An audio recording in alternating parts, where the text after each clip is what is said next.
करते हैं। तो इस लेक्चर में हम जो सीखेंगे डिफरेंट इंडक्टर की इंडक्टेंस निकालना सीखेंगे। जैसे मैंने पिछले लेक्चर में 2-3 लेक्चर में इंडक्टर की इंडक्टेंस कैसे निकाली थी कि ये मान लिया लॉन्ग इनफाइनाइट इंडक्टर है ना। मैंने बताया था ना कि ये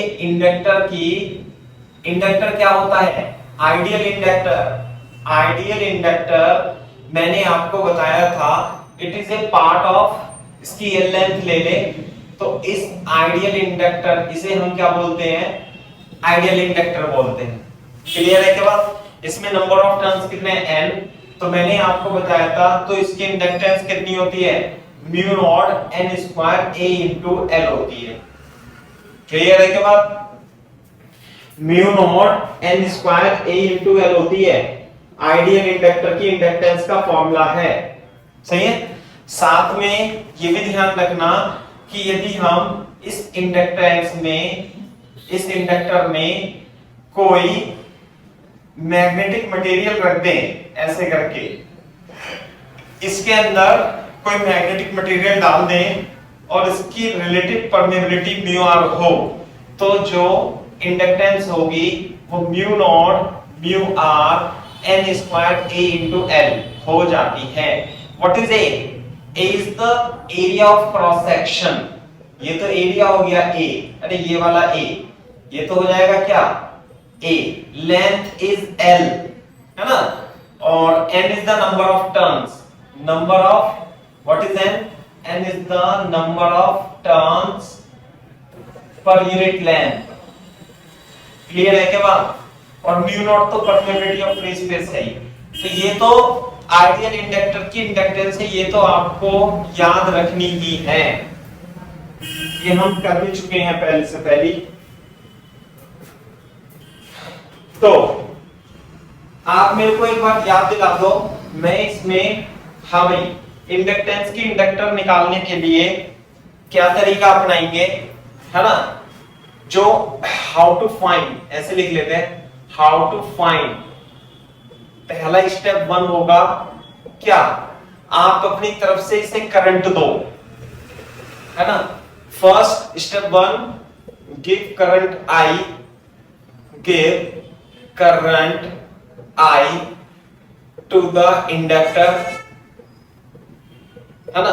स्टेप 2 क्या होगा भाई, स्टेप 2 में find the flux, self flux, find the self flux linked with inductor।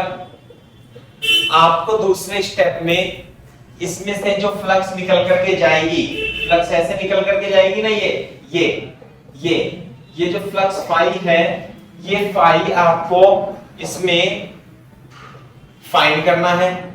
सही है। और दूसरी बात, अरे L is phi is equal to apply, phi is equal to Li, तो L जो होगी phi into I। तो फ्लक्स तो इससे निकाल लेंगे और करंट आपने यहां दी होगी, है ना। तो इसका रेशियो कर देंगे तो आपके पास क्या आ जाएगा, इंडक्टेंस का इंडक्टर आ जाएगा।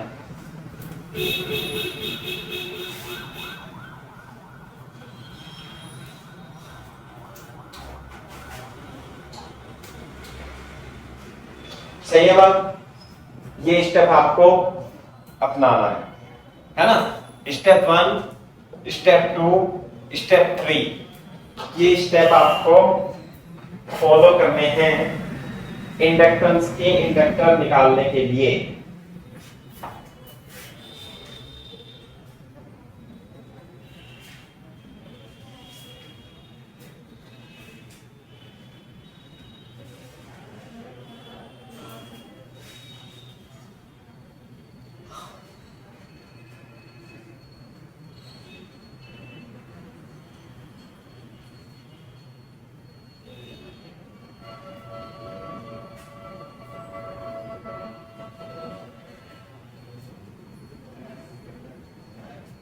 जब कॉपी करना तो बोल देना डन सर।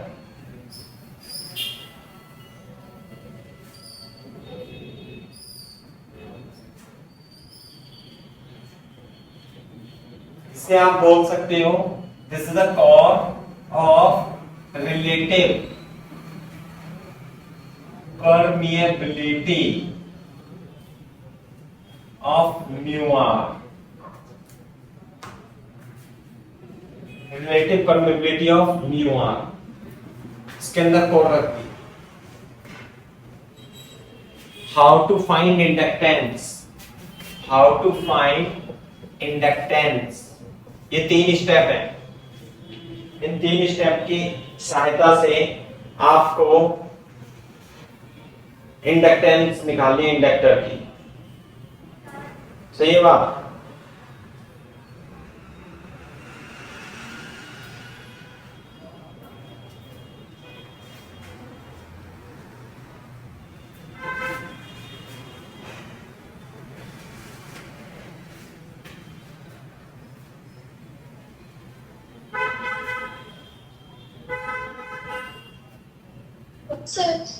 हाँ बेटा,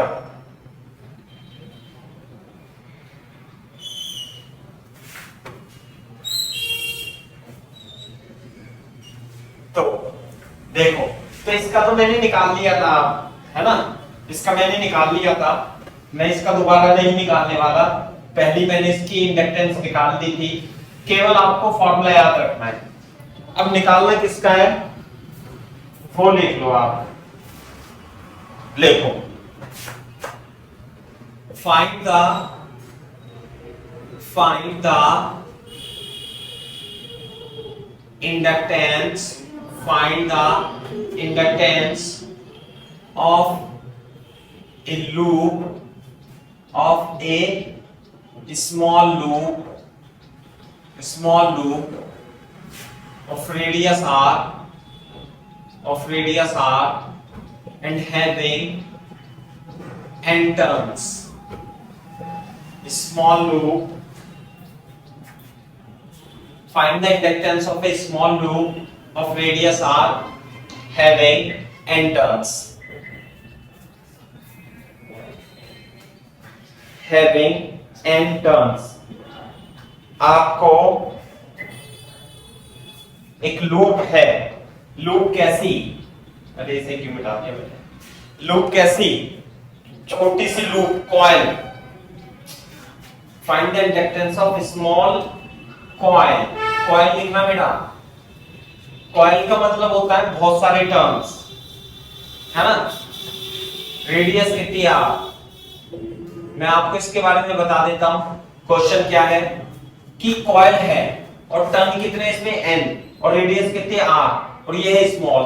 तो देखो ये तो हो गई एक लूप, ये तो हो गई है एक लूप, और ये बहुत सारी ऐसी लूप को एक दूसरे पे आप लपेट दोगे, है ना, बना लेना ऐसी, ये क्या हो जाएगी कॉइल।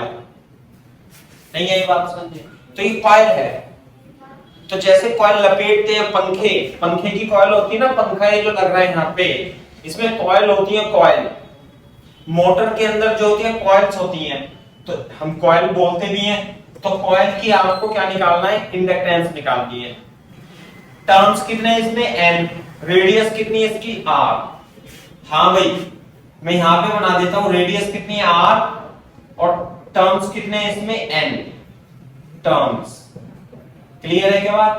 r क्या है इसकी, रेडियस। तो इसकी आपको सेल्फ इंडक्टेंस यानी कि इंडक्टेंस निकालनी है सिंपल। L की वैल्यू आपको इसमें फाइंड करनी है।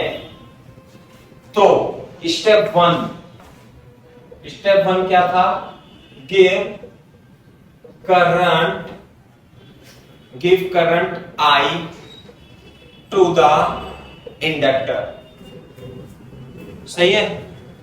आपको क्या करना है, इंडक्टर को अपनी तरफ से करंट देना है। हाँ भाई, दे दें अपनी तरफ से करंट। जब इसे आप अपनी तरफ से करंट दोगे I ऐसे करके, तो करंट दोगे तो करंट की वजह से यहां पर क्या होगी, ऐसे करके भाई मैग्नेटिक फील्ड होगी ना। ये मैग्नेटिक फील्ड कितनी होगी, मैग्नेटिक फील्ड अरे मैग्नेटिक फील्ड जो होगी वो एक टर्न की वजह से mu naught I upon 2r होता है, mu naught I upon 2r। बात समझते हो ना? वैसे तो ध्यान से सुनो, मैग्नेटिक फील्ड कोई बड़ी लूप हो और उसमें करंट आई है तो उसके सेंटर पर magnetic field mu naught I upon 2r होता है। सेंटर पर, किस पर? सेंटर पर, है ना। लेकिन ये उसने लिख the small coil. Small coil का मतलब है छोटी सी कॉइल है, ऐसे ऐसे। तो उसके सेंटर पर मैग्नेटिक फील्ड निकालें या उसके अंदर जो भी मैग्नेटिक फील्ड होगी वो उसके सेंटर की तरह ही मान लेंगे और mu naught I upon 2r हो जाएगी। यहां तक कॉपी करो फिर।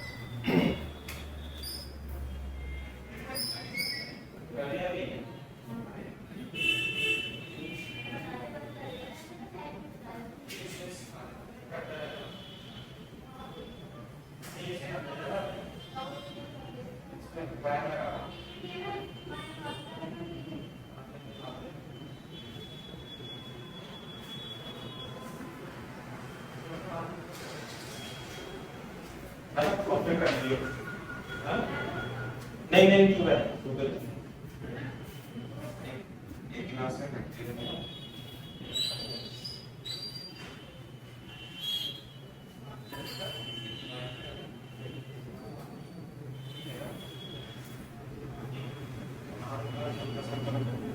तेज गर्म करती है।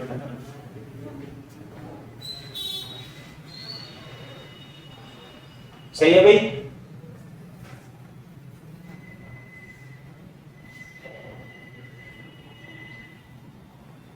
जब कॉपी कर लो तो बता देना। ये स्मॉल लूप है ना, स्मॉल कॉइल है, तो इसके सेंटर पर जो मैग्नेटिक फील्ड है उसे ही मान लेंगे हम सब जगह। तो सारे में से मैग्नेटिक फील्ड जो हो जाएगी वो mu naught I upon 2r हो जाएगा।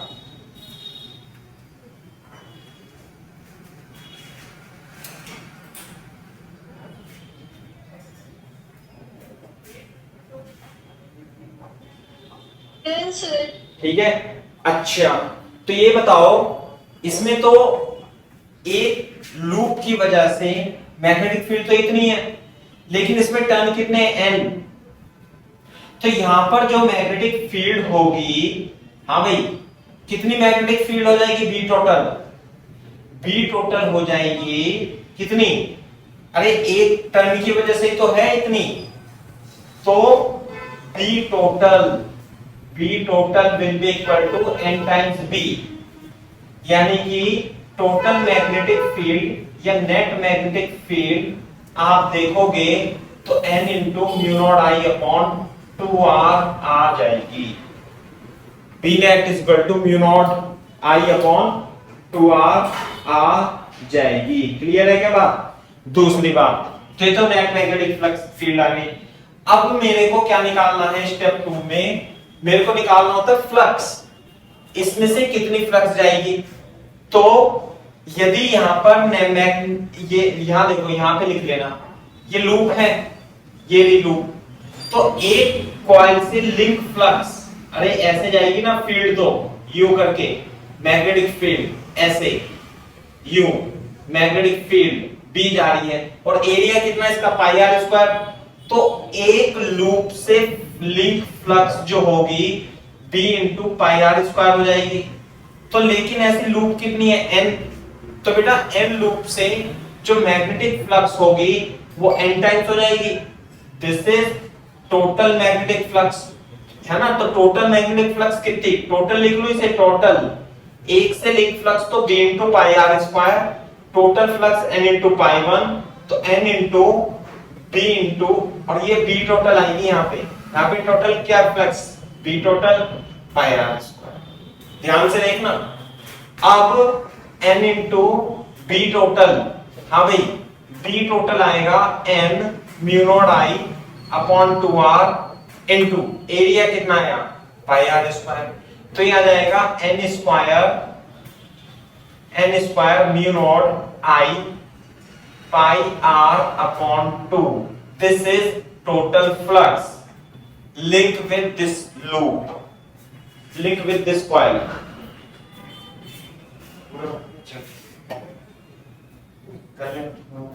खाना खा लेंगे नहीं खा लेंगे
सभी करके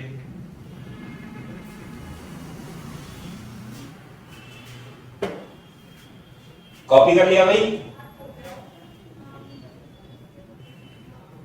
देखो मैं इसे स्टेप 3 को लिख देता हूं। अब यहां पे देखो पहले क्या था स्टेप, पहले स्टेप में आप इसे अपनी तरफ से करंट देंगे, दूसरे स्टेप में टोटल मैग्नेटिक फ्लक्स निकालेंगे, फील्ड निकालेंगे, है ना, फ्लक्स निकालेंगे, तो फ्लक्स निकाल लिया।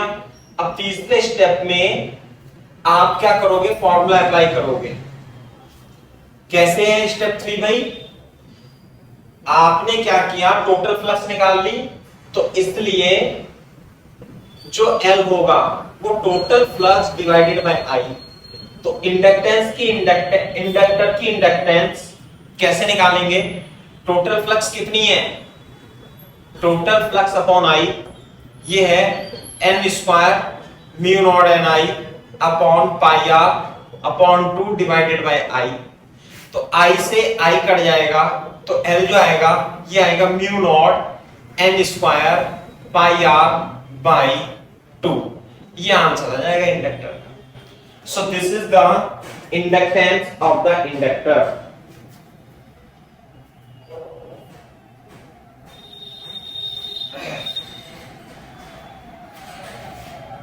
तो ये जेईई मेंस के लिए और नीट के लिए बहुत ज्यादा इंपॉर्टेंट क्वेश्चन है बेटा।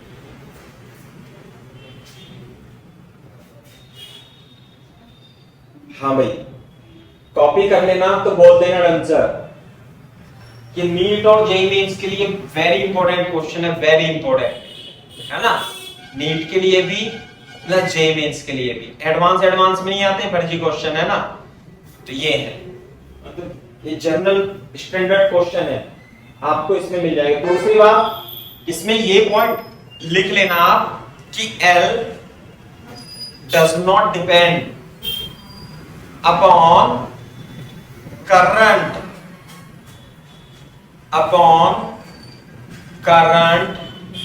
in the coil। L के अंदर यहां करंट नहीं आएगी। L किस किस पे डिपेंड करती है, मैंने आपको बताया था। अरे किस पे डिपेंड करती है, L डिपेंड करती है किस किस पे, अरे शेप पर, साइज पर, और इसके अंदर जो मीडियम रखा हुआ है, मीडियम म्यू आर पर। मैं दोबारा से बता रहा हूं ये बातें, करंट पे डिपेंड नहीं करती, शेप साइज और medium in which this is wound, है ना।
ठीक है भाई, ये है।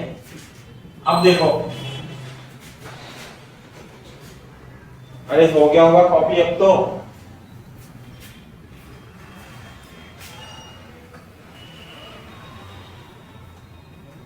अब मैं आपको एक और अच्छा क्वेश्चन लिख के बताता हूं।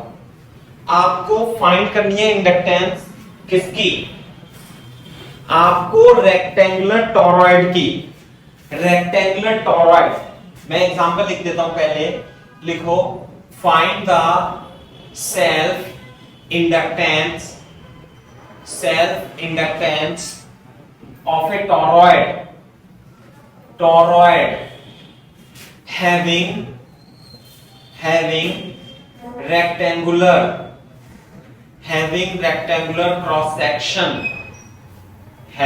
rectangular cross section, its inner radius is r1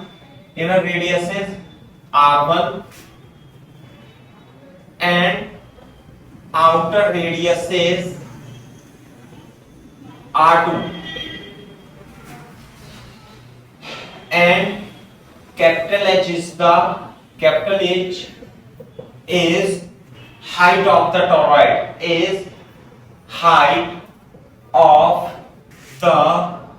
toroid, The number of turns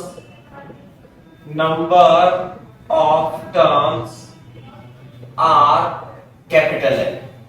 समझ में आई बात। देखो पहले एक बार कॉपी कर लो क्वेश्चन, फिर मैं आपको समझाता हूं इसका मतलब क्या है। सेल्फ इंडक्टेंस एडवांस के लिए बहुत ही सही क्वेश्चन है बेटा ये।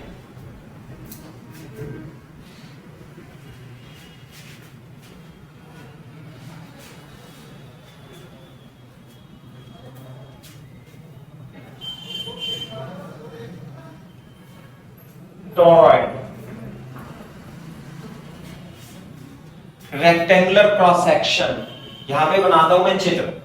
टोरॉइड जो होती है वो ऐसे होगी, यूं करके, है ना। और टोरॉइड में किस तरीके से हम निकालते हैं, ये इस तरीके से हमारे पास टर्न्स होते हैं, यूं करके। ये पढ़ा था ना हमने, टोरॉइड यूं करके, इसमें करंट हम लगाएंगे और इधर करंट आएगी।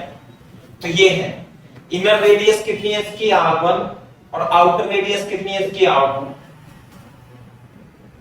लेकिन इसका जो क्रॉस सेक्शन है वो कितना है, वो कैसा है, रेक्टेंगुलर है। रेक्टेंगुलर ऐसे बना लेना इसे, यूं करके, है ना। ये रेक्टेंगुलर क्रॉस सेक्शन है इसका।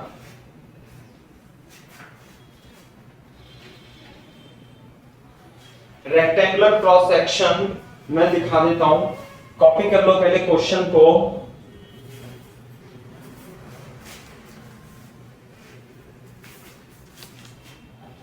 ये देखो एक रेक्टेंगुलर क्रॉस सेक्शन, ये है सवाल से भाई। एक मिनट में इसे ऐसे कर लेता हूं, ये रहा रेक्टेंगुलर क्रॉस सेक्शन, है ना। R1 R2 क्या है, इसकी इनर और आउटर रेडियस है। साइड में दिखने से तो ऐसा होगा, ये ऊपर से देखोगे तो गोल गोल और इस पे टर्न्स लगते हुए हैं, और ये गोल गोल है नहीं। इसका जो क्रॉस सेक्शन है वो कैसा है, रेक्टेंगुलर है। अब एक बार सवाल पढ़ लो कि सवाल क्या लिखा हुआ है। तो ये भी कॉइल ही है एक तरीके से।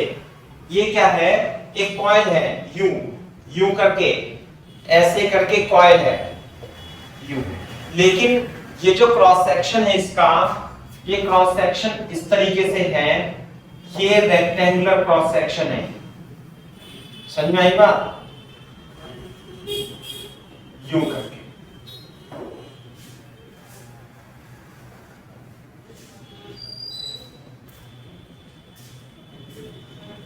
ऐसे, और इस पे टर्न लगते हुए यू यू, आ जाओ यू यू, ऐसे करके यूं करके, है ना, यूं करके यूं करके ऐसे लगते हुए, सही है, ऐसे यू ऐसे लगते हुए। तो इसकी इनर रेडियस कितनी है भाई, R1, और आउटर रेडियस है R2, और ये है क्रॉस सेक्शन जिसपे ऐसे लपेट रखा है। तो और ये कितना है हाइट। तो आपको इसकी, इसमें करंट कितने जा रही है, ईच टर्न में आई आई आई आई आई आई आई। क्लियर है क्या बात।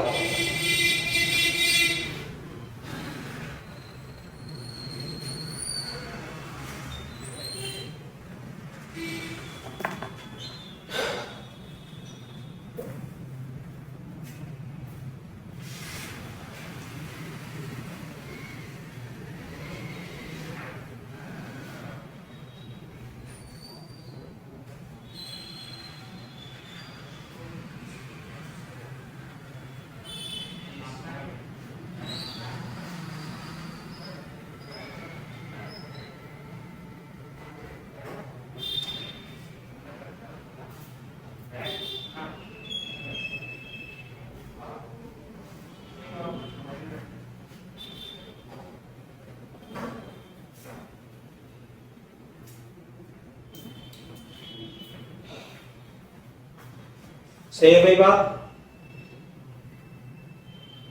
तो अब हमें इसकी सेल्फ इंडक्टेंस निकालनी है। जैसे सेल्फ इंडक्टेंस कैसे निकालेंगे, मैंने आपको बताया सेल्फ इंडक्टेंस में सबसे पहले आप क्या दोगे, आप इसको अपनी तरफ से करंट दोगे। तो जब आप इसे करंट दोगे तो इसके अंदर जो मैग्नेटिक फील्ड आएगी, हाँ भाई, मैग्नेटिक फील्ड जो इसके अंदर आएगी वो कितनी आएगी, देखो ध्यान से, ये R1 R2 दे रखा है। अगर जो ऐसी सोलेनॉइड होती और ये R1 R2 ऐसे करके होता, तो R डिस्टेंस पे यदि आपको मैग्नेटिक फील्ड निकालनी है तो क्या करेंगे, हम एक एम्पियर लूप लेंगे ऐसे करके, है ना, एम्पियर लूप लेंगे और इसमें नंबर ऑफ टर्न्स देखेंगे। तो phi equal to B dot dl equal to mu naught into I enclosed, और I इनक्लोज्ड कितनी आती, n into I, v common लेके इंटीग्रेशन ऑफ dl, और इंटीग्रेशन ऑफ dl कितना था 2 pi r equal to mu naught ni। तो b equal to mu naught ni upon 2 pi r आ जाता है ना। मैं इसे थोड़ा साफ करके लिखता हूं, रुक जाओ अभी, मैं इसे थोड़ा अलग तरीके से लिखता हूं भाई। ये तो चित्र बनाए रखना है, यहाँ पे इस तरीके से लिखना कि सॉल्यूशन में लिख लेना यहाँ पे, है ना, सॉल्यूशन में ये मान लेते हैं, ये हमारे पास R1 है, ये हमारे पास R2 है, और ये जो लूप है इसका जो क्रॉस सेक्शन है ये क्या है, रेक्टेंगुलर है। तो क्रॉस सेक्शन कैसा भी हो, लेकिन हमें अगर जो इस पॉइंट से यहां पर, है ना, किसी भी आर डिस्टेंस पर यहां पर मैग्नेटिक फील्ड निकालनी है, तो मैग्नेटिक फील्ड निकालने के लिए क्या लेंगे हम, एक एम्पीयर लूप लेंगे और इसके अंदर नंबर ऑफ टर्न्स ऐसे ऐसे करके यू लपेट रहे होंगे ना, तो यू करके यहाँ पे मैग्नेटिक फील्ड होगी, करंट, ये करंट कैरिंग वायर होंगे ऐसे यू। अरे कितने करंट कैरिंग वायर होंगे, एन। बना भी सकते हो आप, नहीं भी बना सकते हो, कोई जरूरत नहीं है बनाने की। हाँ भाई, यहां पर लगाएंगे हम Ampere's law, Ampere's law, B dot DL is equal to mu naught into I enclosed. तो जो आई इंक्लोज आएगा वो एन इंटू आई आएगा, क्योंकि कितने आई है, आई आई आई आई, कितनी टर्म्स है एन, तो mu naught into N I. साथ में बी कॉमन लेके इंटीग्रेशन ऑफ डीएल आ जाएगा equal to mu naught N I. Mu naught DL कितना होता है 2 पाई आर, डीएल तो 2 पाई आर ही होगा ऐसे करके, तो रेडियस आर है म्यू नॉट एन आई। और जो मैग्नेटिक फील्ड आएगी as a function of B equal to mu naught N I upon 2 पाई।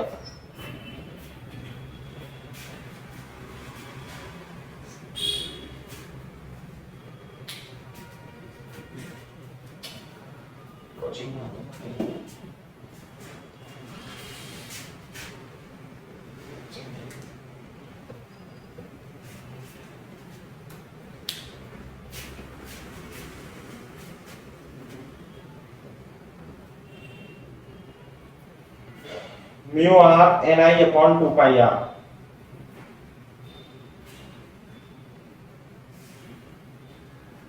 तो ये मैग्नेटिक फील्ड हो जाएगी as a function of R हो जाएगी। What is are?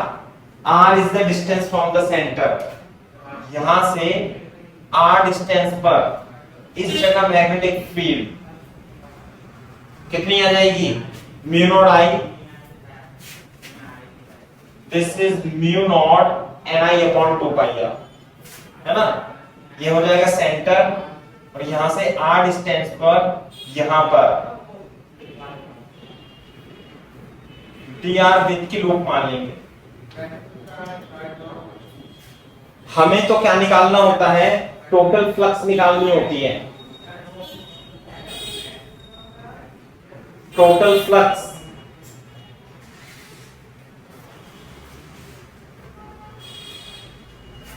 हाँ भाई, समझ में आई बात? नहीं, जब कॉपी कर लो तो बोल देना आंसर, क्योंकि मेरे को चित्र से मिटाना पड़ेगा।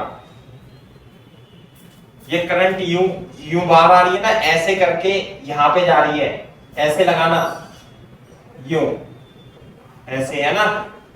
ये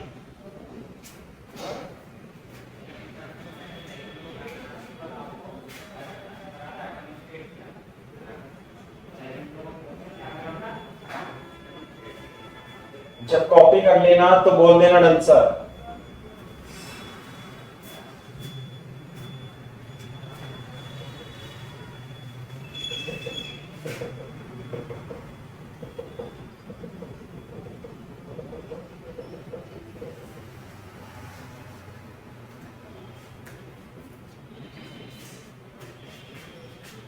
This is the magnetic field at a distance r from the center of the toroid.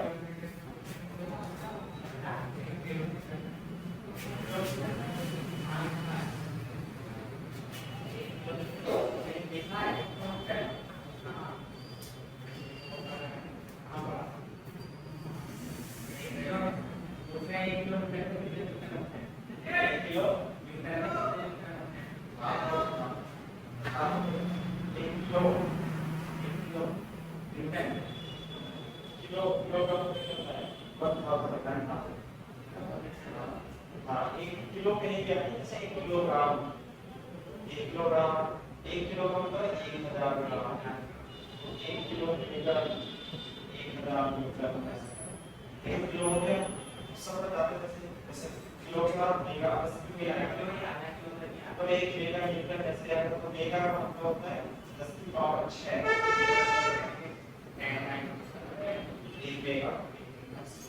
का मतलब किलो का मतलब है एंड भी हो सकता है and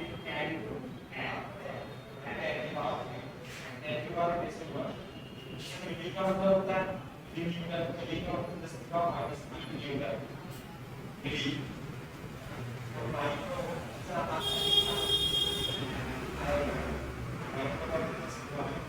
kilo giga giga giga आएगा जैसे का इसके बराबर लो लेकिन किलो है तो किलो का मतलब 1 किलोमीटर है किलो का नहीं है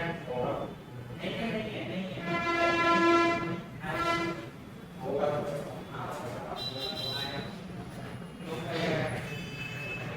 कॉपी कर दिया बेटा यस सर।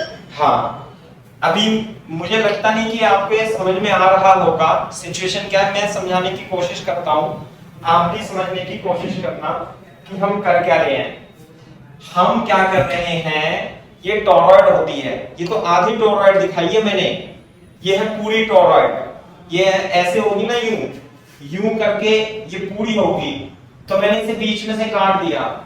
तो जब आप काटोगे तो ऊपर से तो ये ऐसे दिखाई देगी, ऊपर से तो गोल ही दिखाई देगी ऊपर से, लेकिन इसका ये जो क्रॉस सेक्शन है ना बेटा, ये क्रॉस सेक्शन इसका रेक्टेंगुलर टाइप का है, ये रहा, समझे।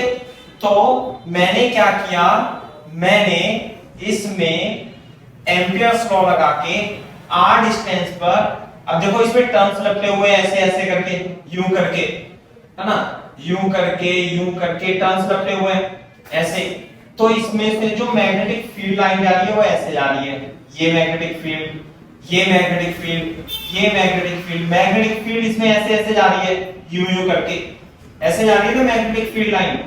तो मैग्नेटिक फील्ड भी डिस्टेंस का फंक्शन है। Br जो है, मतलब B जो है mu naught Ni upon 2 pi r की तरह है। जैसे जैसे r बढ़ेगी मैग्नेटिक फील्ड भी बढ़ेगी, यानी कि इसमें देखो, आप इसे इस तरीके से बना सकते हो कि यहां पर मैग्नेटिक फ्लक्स ऐसे होगी, यूं जानी होगी ना इसमें, और इसके अंदर ऐसे जाकर के मैग्नेटिक फील्ड क्या हो रही होंगी, बाहर आ रही होंगी ऐसे। भाई इधर से यूं जा रही है मैग्नेटिक फील्ड और यूं आ रही है, ये वाली यूं जा रही है, यूं आ रही है, और यूं गोल गोल गोल गोल, समझे ना। तो हमें सेल्फ इंडक्टेंस निकालने के लिए अपनी तरफ से करंट देनी पड़ती है, फिर उससे लिंक टोटल फ्लक्स निकालनी पड़ती है, और फाई अपॉन आई करना पड़ता है। तो मैंने इसे करंट दे दी, तो मेरे को ये पता लगा कि इसके अंदर जो मैग्नेटिक फील्ड है वो कांस्टेंट नहीं है, वो क्या है, वेरिएबल है। तो मैंने उसे मैग्नेटिक फील्ड निकालने के लिए, इससे मैग्नेटिक फ्लक्स निकालने के लिए r डिस्टेंस पे dr विड्थ की एक एलिमेंट मान लूंगा, और उसकी हाइट कितनी है बेटा, h। तो जो मैग्नेटिक फ्लक्स होती है वो b into a होती है। तो क्योंकि मैग्नेटिक फील्ड क्या है, वेरिएबल है, तो इस एलिमेंटल स्ट्रिप से link elementary flux d phi तो मैं लिख सकता हूं b into dA, और b तो क्या होगा, mu naught Ni upon 2 pi r, और dA इस स्ट्रिप का एरिया कितना है, एरिया L into dr, यानी h into dr। तो ये d फाई आ गई। तो जब d फाई आ जाएगी तो टोटल फ्लक्स निकाल लेंगे हम, समझे भाई। टोटल फ्लक्स कैसे निकालेंगे, टोटल फ्लक्स निकालने के लिए हम कर देंगे इसका इंटीग्रेशन करेंगे, तो जो टोटल फ्लक्स आएगी यहां से लेके यहां तक, total flux is equal to integration of phi, यानी integration of mu naught Ni upon 2 pi r h into dr,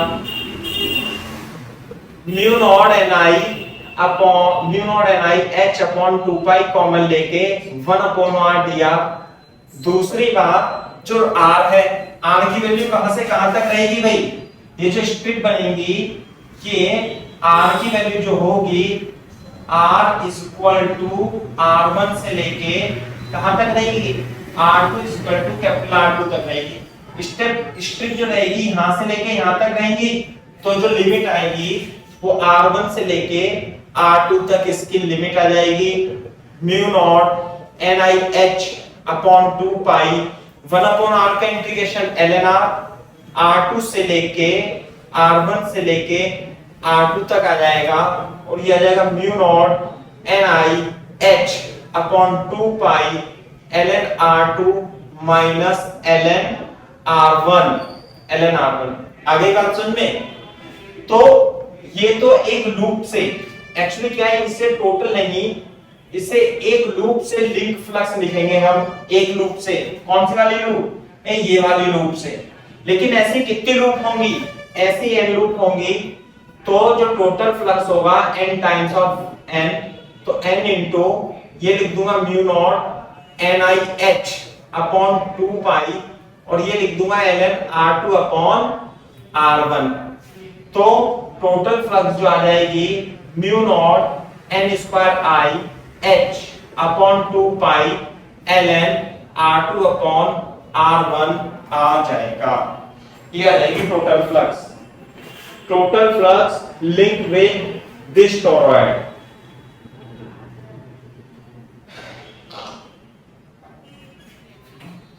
इसे 1 लिख लेना, एक लूप से लिंक फ्लक्स।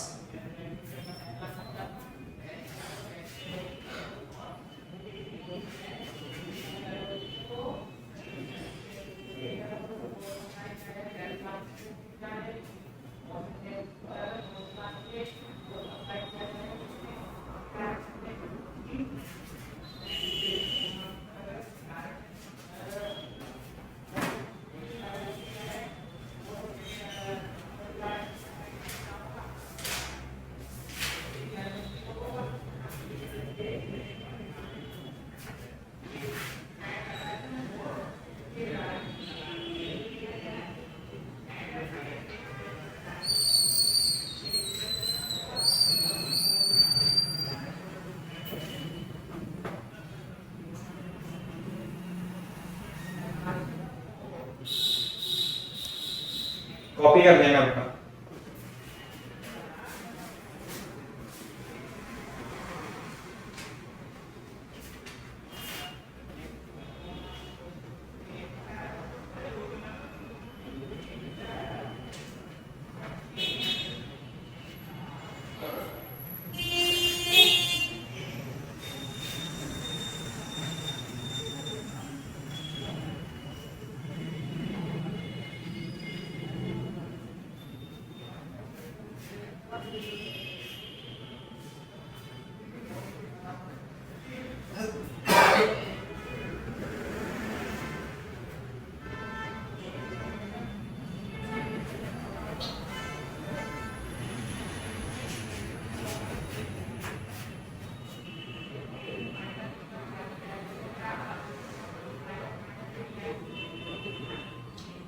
हाँ भाई,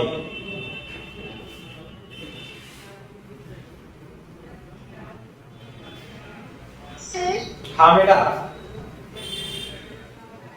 सर ये जो डिफरेंट टर्न्स हैं ये एकदम साथ साथ में। हाँ, अरे अब मैं साथ साथ कब, वो तो साथ साथ होंगे यूं, अरे यूं है ये, यूं ऐसे करके, यूं है ना, टॉरॉइड ये होते हैं ना ऐसे करके। अब बनाऊंगा तो सर मतलब उनके बीच में बिल्कुल भी डिस्टेंस नहीं है। नहीं होता, बिल्कुल भी कॉइल, मैंने आपको दिखाता हूं अभी, है ना, कॉपी करो। बिल्कुल भी डिस्टेंस नहीं, बल्कि एक दूसरे के ऊपर होते हैं।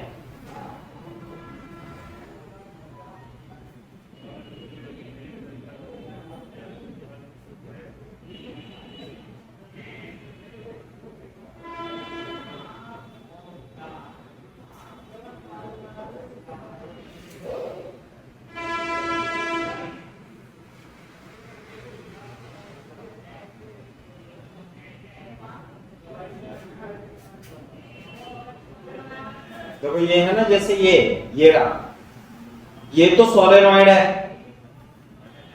ये तो सोलेनॉइड है ना, लेकिन इसे गोल में लपेट देंगे तो टोरॉइड हो जाएगा। ये कैसे क्रॉस सेक्शन पे लिपटी हुई है बता सकता है कोई? कैसा क्रॉस सेक्शन है कीर्ति इसका बताओ? उससे सर्कुलर। सर्कुलर है ना। और यदि ये सर्कुलर रोड की जगह हम एक रेक्टेंगुलर रोड ले लें तो उसका क्रॉस सेक्शन क्या हो जाएगा? रेक्टेंगुलर। हाँ, तो ये ऊपर से देखने में तो ये हमें गोल गोल ही दिखाई देगा यूं ऊपर से, लेकिन इसका क्रॉस सेक्शन जो होगा वो रेक्टेंगुलर है, सर्कुलर नहीं है।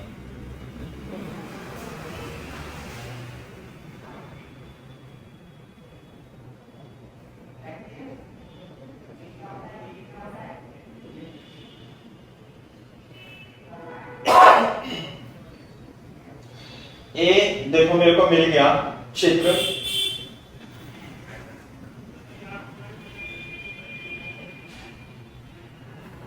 इस तरीके से है, देखो ये रहा। अब इसे बस गोल, ये तो सीधी सीधी है ना, इसे आप क्या कर दो? टर्न कर दो, टर्न, गोल गोल घुमा दो, तो ये क्या है? टोरॉइड बन जाएगी।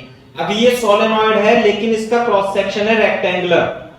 आप इसे गोल गोल घुमा दोगे, एक सर्किल बना दोगे, तो दिखाई तो ये ऐसी देगी ऊपर से सर्कुलर, जैसे सामने दिखाई दे रही है, लेकिन ये बन जाएगा रेक्टेंगुलर।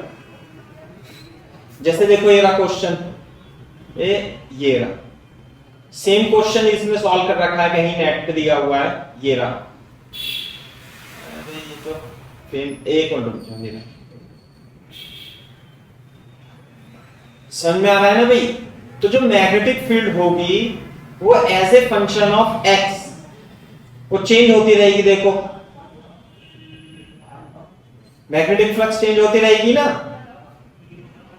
तो टोटल फ्लक्स निकालेंगे हम, समझे? टोटल फ्लक्स निकालेंगे हम इसे।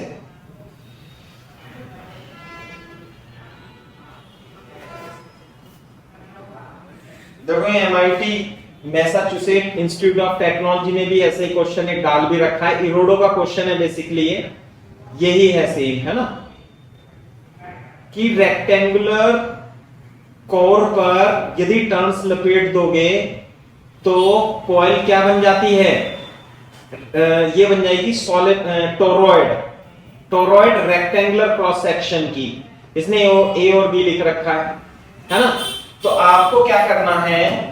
सबसे पहले तो आपको यहां से लेके यहां तक r डिस्टेंस पे एम्पियर्स लॉ से, अरे b डॉट dl से क्या निकालना है?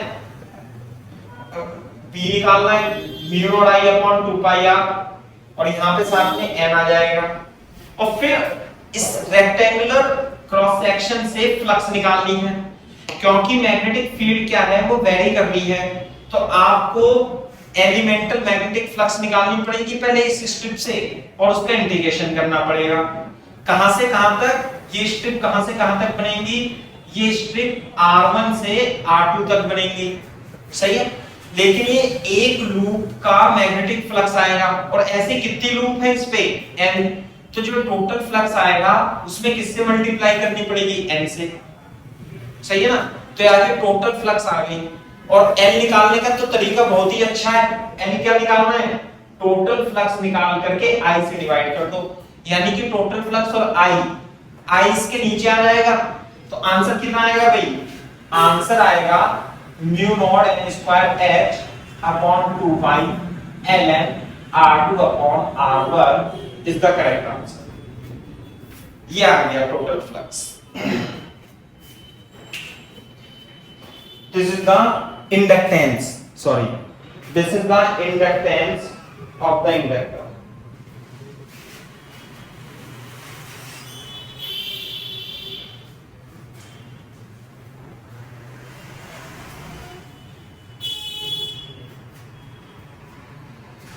कॉपी कर लो फटाफट तेजी से, फिर मैं आपको म्यूचुअल इंडक्टेंस बताता हूं। जब कॉपी कर लो तो बोल देना डन सर।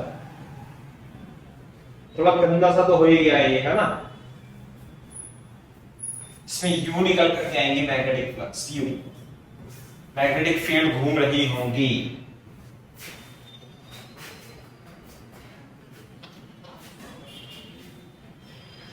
कॉपी कर लो तो बोल देना आंसर। Very good, okay.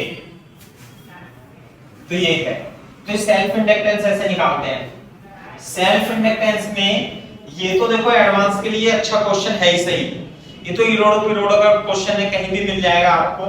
लेकिन जेईई मेंस के लिए आप 100% जो क्वेश्चन आएगा वो म्यू नॉट एन स्क्वायर ए इंटू एल से ही आएगा, मैं बता रहा हूं आपको, सही है। ये होता है फॉर्मूला आइडियल इंडक्टर का, जैसे कैपेसिटर का फॉर्मूला होता है epsilon not a upon D, ऐसी आइडियल इंडक्टर का फॉर्मूला होता है म्यू नॉट एन स्क्वायर, ये भी आइडियल इंडक्टर, बस this is the ideal inductor, इसे याद रखना है अपने को, बाकी ये तो अलग चीज है। सवाल तो इसके कई सारे हैं, मतलब कई सारे क्या कुछ भी हो सकते हैं, लेकिन हम इतना ही करते हैं इसमें अभी, है ना। तो दूसरा लिखते हैं हम अब mutual inductance. Mutual inductance, self inductance तो पढ़ लिया, अब हम पढ़ेंगे coefficient of mutual inductance, M, है ना। Coefficient of mutual inductance M पढ़ेंगे। देखो, जैसे ये मान लिया कॉइल है और यहां पर आपने कॉइल रख रखी है यूं करके, ऐसे यूं, है ना भाई, और यहां पे लगा रखा है आपने गैल्वेनोमीटर, और ये है बैटरी। हाँ भाई, तो करंट जाएगी इसमें यूं यूं करके, ऐसे जाएगी ना, उल्टी जा रही है, चलो जा रही है तो जा रही है। तो जब इस कॉइल में करंट परिवर्तित होगी तो इससे लिंक जो फ्लक्स होगी, इससे लिंक फ्लक्स, ऐसे करके पढ़ाया था ना सबसे पहले इंडक्शन के केस में। थोड़ा सा करंट की डायरेक्शन गलत बन गई, मतलब बन गई क्या, मैग्नेटिक फ्लक्स इसमें क्या आएगी, इसमें ऐसे निकलेगी बस, बात ये है सर। थोड़ा सा अच्छा नहीं लगता अपने को निकालना, यूं करके यूं जाएगी और यूं जाएगी इस। हाँ भाई, बात समझ में आ रही है, बन गई तो बन गई, देखो, क्योंकि ऐसे है ना, यूं करंट की डायरेक्शन ये ऐसे है। तो ये है कॉइल 1 और ये है कॉइल 2। तो कॉइल 1 की जो फ्लक्स है, कॉइल 1 की जो फ्लक्स है वो किस पे डिपेंड करती है, कॉइल 2 की करंट पे। नहीं आई बात सुनते?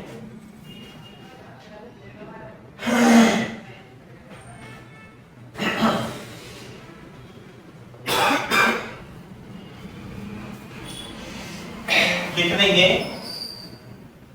when current in coil, coil की जगह लूप लिख दो, लूप लिख दो बेटा, लूप, क्योंकि एक ही है, सिंगल है, तो लूप 1 है ना। when current in loop 2 is changed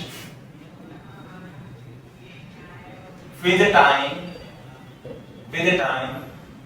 then flux linked with loop 1 is also changed,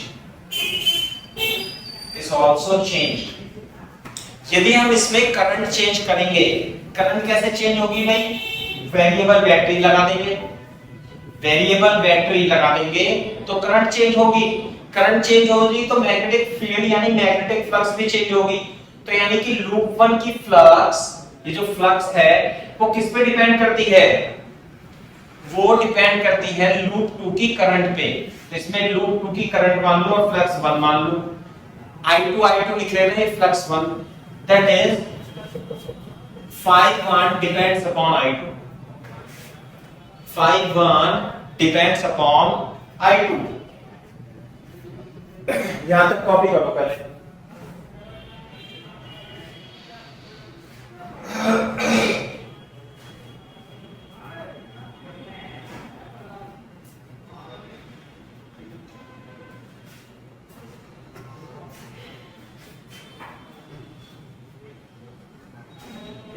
one में फ्लक्स लूप 2 पर निर्भर करती है।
हाँ भाई,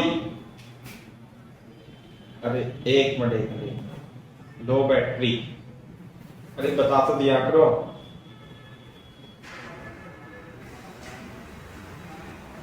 हाँ भाई, लो बैटरी हो गई, रुको एक मिनट, ये है। चलो, तो अगर जो आप ये प्रोपोर्शनलिटी कांस्टेंट हटाओगे तो यहाँ पे म्यूचुअल इंडक्टेंस आ जाता है और ये आ जाता है I2। जैसे पिछले सेल्फ इंडक्टेंस के केस में अपनी लूप के कारण ही, अपनी लूप में करंट के कारण ही, अपनी लूप में करंट के कारण ही इसकी फ्लक्स चेंज हो रही थी, तो उसमें तो flux is proportional to I और ये Li हो गया था। अब की बार फ्लक्स करंट दूसरी लूप में चेंज होगी और फ्लक्स इस वाले लूप में होगी, तो इसकी लूप की फ्लक्स इसकी करंट पे डिपेंड करती है। और यदि हम इसे हटाएं तो म्यू m आ जाएगा, where m is what, where m is equal to coefficient of mutual inductance, mutual inductance, mutual inductance। Clear है क्या बात? coefficient of mutual inductance। दूसरी बात, अगर जो इस कॉइल से लिंक फ्लक्स किसी भी तरीके से चेंज होगी तो इसमें इंड्यूस ईएमएफ तो आना ही आना है। तो जो इंड्यूस ईएमएफ होगा, इंड्यूस ईएमएफ ई जो होगा वो माइनस d∅dt होता है। तो फाई जो होगा वो m इंटू I2 होगा। तो यानी कि जो पहले लूप में जो इंड्यूस ईएमएफ उत्पन्न होगा वो m into di2 upon dt होगा। किया जाएगा, फाई की जगह क्या लिख लूंगा मैं?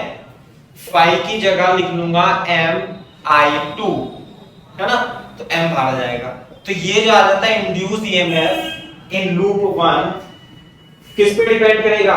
म्यूचुअल इंडक्टेंस पर, एम पर, और rate change of current in loop 2, है ना? ये क्या है? Induced EMF in loop 1, this is the rate of change of current in loop 2। इस तरीके से डिपेंड करेगी।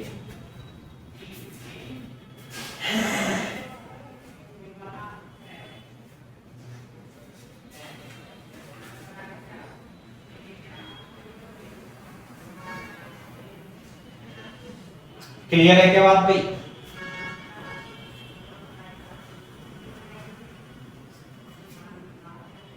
जब कॉपी कर लो तो बोल देना बेटा डन सर।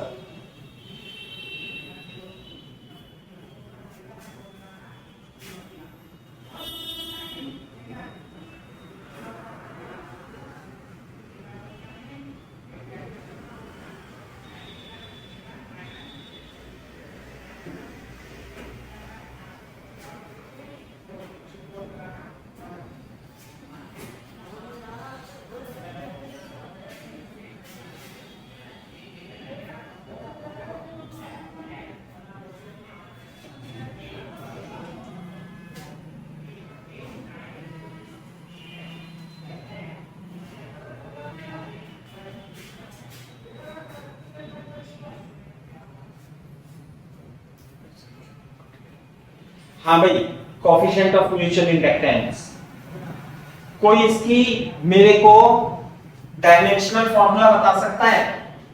एम का डायमेंशनल फॉर्मूला, डायमेंशनल फॉर्मूला शायद मैंने आपको एल का भी दिखाया था, is same as that of L, that of L.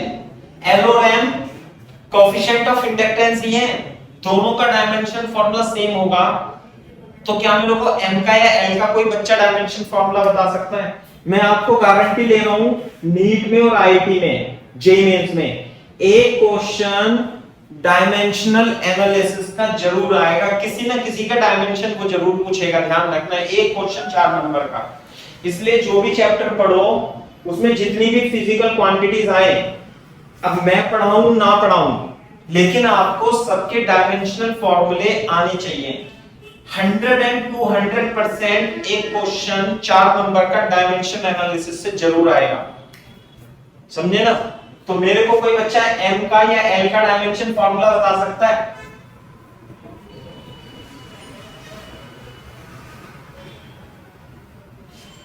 कैसे निकालेंगे? अरे ये रहा ना, देखो, ई एम आई टी, तो ईएमएफ है तो वोल्टेज, तो एम का dimension formula E T upon I हो जाएगा। तो ई तो वोल्ट में होता ना ये, अरे बी फॉर वोल्ट, तो W is equal to Q, V से निकालने वोल्ट, तो V आएगा W अपॉन Q, और W का होता है ml स्क्वायर t माइनस 2, और Q का होता है I इंटू T, तो ml square ml square t minus 3 a minus 1, तो ये तो हो जाएगा B का और ये हो जाएगा E का, सही है? तो यहां पे देखो, E की जगह क्या लिख दूंगा मैं? ml square t minus 3 a minus 1, और t की जगह लिख दूंगा t, और i की जगह लिख दूंगा a। तो डायमेंशन फॉर्मूला आ जाएगा ml square t minus 3 a minus 2, और ये बन जाएगा t माइनस 2। क्लियर है क्या बात? तो m का डायमेंशन फॉर्मूला जो होगा ये हो जाएगा ml square t minus 2 a minus 2। हो सकता है मेरी कोई मिस्टेक हो, लेकिन आप इसे बता दो जरा भाई, सही है ना? सर ऐसी बात नहीं है, मैं सही कर देता हूं, कुछ तो सवाल है नहीं।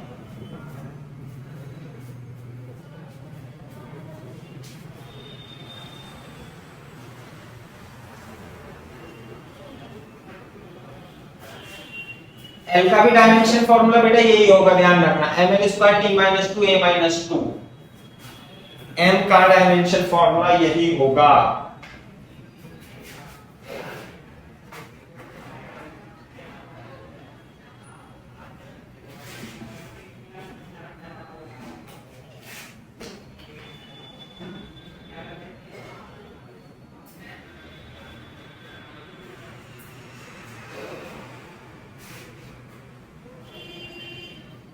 जब कॉपी कर लेना तो बता देना भाई।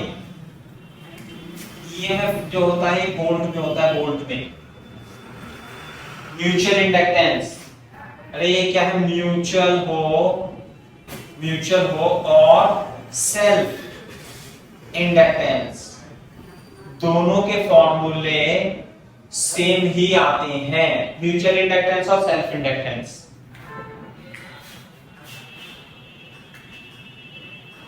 ये बहुत इंपॉर्टेंट है, मैं फिर से बता रहा हूं। ऐसे ही फॉर्मूले देता है वो डायमेंशन फॉर्मूले, L अपॉन R का फॉर्मूला दे देगा, डायमेंशन फॉर्मूला है ना, LC का डायमेंशन फॉर्मूला दे देगा, निकलवाऊंगा इसे भी मैं। तो L का M का तो आपको पता ही होना चाहिए। जब कॉपी करना तो बोल देना done sir.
Very good.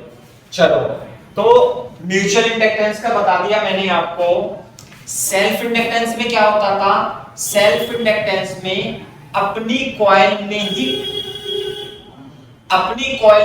Current के कारण, अपनी कॉइल में ही करंट के चेंज होने के कारण फ्लक्स चेंज होती थी, तो इंड्यूस ईएमएफ उत्पन्न हो जाता था, तो उसमें सेल्फ इंडक्टेंस आता है। अब की बार क्या होगा, इस कॉइल में फ्लक्स चेंज होगी, इस वाली कॉइल में करंट चेंज करने के कारण, समझे, तो इंड्यूस ईएमएफ उत्पन्न होगा इसमें दूसरी कॉइल की वजह से, तो उसमें कोएफिशिएंट ऑफ म्यूचुअल इंडक्टेंस आएगा। आगे क्या बात समझ में, देखो इसके सवाल कैसे करते हैं। जैसे सेल्फ इंडक्टेंस में L कैसे निकालते थे, अरे L निकालते थे total flux divided by I, तो इसी प्रकार से ऐसे लिख लेना, म्यूचुअल इंडक्टेंस जो निकालोगे वो निकालोगे phi1 अपॉन I2, यानी कि दूसरी कॉइल में करंट फ्लो कराओगे और फ्लक्स निकालोगे पहली कॉइल में, तो इसे बोलते हैं हम mutual inductance between coil 1 and 2 is equal to phi1 upon I2। Clear है क्या बात, ये क्या है, म्यूचुअल इंडक्टेंस, या इसे हम कोएफिशिएंट ऑफ म्यूचुअल इंडक्टेंस भी बोलते हैं, बिटवीन कॉइल 1 एंड 2। क्लियर है क्या बात,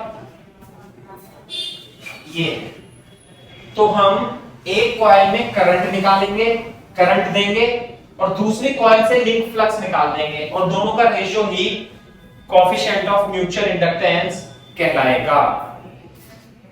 सही है, जैसे कि मैं बता रहा हूं, फॉर एग्जांपल एक ये बड़ी कॉइल है, बड़ी कॉइल की रेडियस है R, सही है, और एक दूसरी कॉइल है और उसकी रेडियस है बेटा, उसकी रेडियस है स्मॉल r। तो आपको इस म्यूचुअल इंडक्टेंस के केस में दो कॉइल देगा वो, तो दो कॉइल के बीच म्यूचुअल इंडक्टेंस निकालना है, कोएफिशिएंट ऑफ म्यूचुअल इंडक्टेंस, तो दो कॉइल देगा जरूर, तो लिखेंगे question find M, coefficient of mutual inductance, coefficient of mutual inductance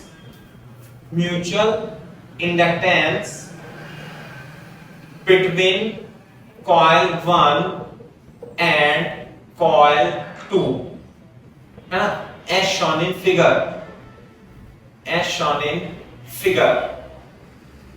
ये है ना भाई।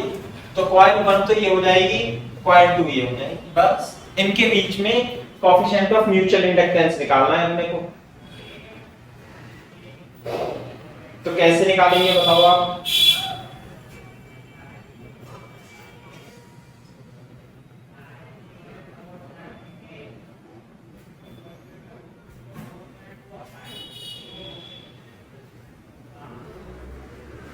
क्या करेंगे, एक कॉइल में करंट फ्लो करा देंगे और दूसरी कॉइल से लिंक फ्लक्स निकाल लेंगे।